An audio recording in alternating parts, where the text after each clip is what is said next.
Guys, তোমার কি পুষ্পা এর ডায়লগ আর স্টাইলের কথা মনে আছে? पुष्पराज मैं झुकेगा नहीं। ওইটাই। আর এইটা যখন আমি এইচএসসিতে আমার বন্ধুদের সামনে করতাম, তখন থেকে আমার নাম হইলো পুষ্পা ভাউ। তারপরের থেকে আমার রিয়েল নামে কেউ চিনেই না।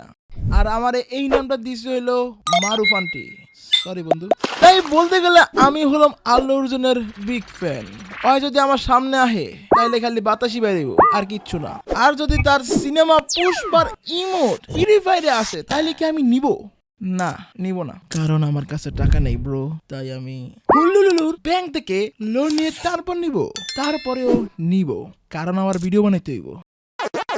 আর ইউসুফ, তুমি আমার ৭,৫০০ টাকা দিচ্ছ না কেন ভাই? দিয়ে দাও বন্ধু। আর টপ আপ করে এগুলো নিতে আমার কত কেমন লাগলো জানলা না? না, জানাবো না, কারণ আমার বি ব্যাচ নাই, আর আমি লইতেও চাই না। আরে কবে আমার ১০,০০০ সাবস্ক্রাইবার হইব? আর কবে আমি বি ব্যাচ পাবো? এডিটর ভাই, এটা না দেখাইলেও চলতো।